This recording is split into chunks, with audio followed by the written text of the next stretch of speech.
Hi, everybody. I am Deacon Dave. I'm Layperson Lisa. Welcome to the Deacon Dave and Layperson Lisa show. What is so funny? I don't know. I guess I'm out of touch with seeing ourselves on video. It's a little scary, especially the way I look right now. But we're on to Psalm 83, Lisa. Yes. So let's continue on. Oh, are you going to plug it later? The silence thing? Yes. Oh, sorry. I didn't say that. A psalm of Asaph. God, do not be silent. Did you say welcome to the Deacon Dave? Yes, we did. Okay. I'm in the middle of the psalm. God, do not be deaf or remain unmoved. See how your enemies rage. Your foes proudly raise their heads. They conspire against your people, plot against those you protect. They say, come, let us wipe them out as a nation. Let Israel's name be remembered no more. They scheme with one mind. They have entered into a covenant against you. The tents of Edom and the Ishmaelites, of Moab and the Hagrites, Gabal, Ammon, and Amalek, Philistia and the inhabitants of Tyre, Assyria too in league with them, backs the descendants of Lot. Deal with them as with Midian, as with Sisera and Jabin at the Wadi Kishon, those destroyed at Endor, who became dung for the ground. Make their nobles like Oreb and Zeb, all their princes like Zebah and Zalmunna. Who made a plan together? Let us take for ourselves the pastures of God. My God, make them like tumbleweed, into chaff flying before the wind, as a fire raging through a forest, a flame setting mountains ablaze. Pursue them with your tempest, terrify them with your storm wind. Cover their faces with shame till they seek your name, Lord. Let them be ashamed and terrified forever. Let them perish in disgrace. Let them know that your name is Lord.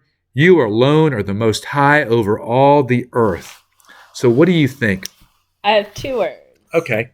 They're unrelated. So the first one is silent. Okay. And what would you like to say about silence, Lisa? Well, I would like to say for our listeners to listen to the new podcast coming January 1st. Yes. On Silence in a Year with Deacon Dave. Exactly. Mm-hmm. And with Layperson Lisa, who will be helping with all of the background stuff. Yeah. Are you feeling left out, Lisa?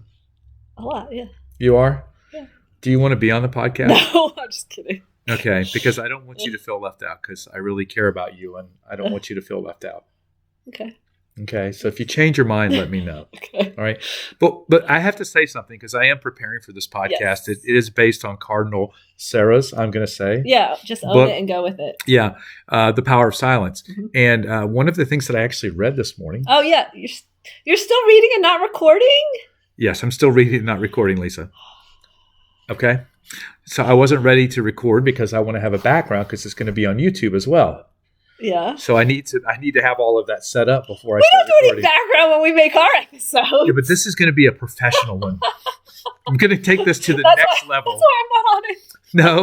No. Maybe we're going down a level, but we regress. So what it was talking about was the fact that silence is not the absence of noise. Okay. Which I thought was very interesting, and it was kind of. No, I agree with that statement.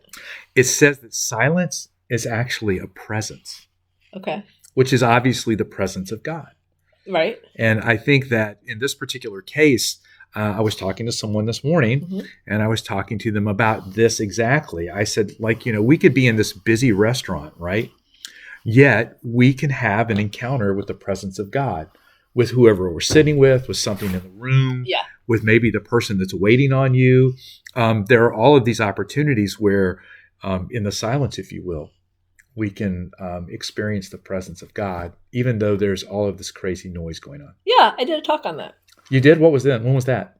For the Holy Intimacy retreat. Well, maybe we should incorporate that into the podcast, Lisa, as a special episode. Oh, maybe so. Yeah, I'll have to dig that talk out. But I remember talking about the silence of music, which is kind of doesn't make sense, but to me it does, because that's a lot of times that's where I'll hear God speak to me through lyrics. I think it makes perfect sense, Lisa, because it's the presence that you experience, right? Which is that silent presence inside of the music. Well, I just mean when I first make that statement, people may not without that background that you just provided, people may just be like, what are you talking about? There's no silence with music. You're crazy, girl. Yeah. But you're not. Right. You're absolutely right. So what is the other word that you had, Lisa? Ablaze. Ablaze. Oh, boy. Hearts like, it just made me think of we should, live our life ablaze with the love of Christ. How do you think we can go about doing a better job of doing that?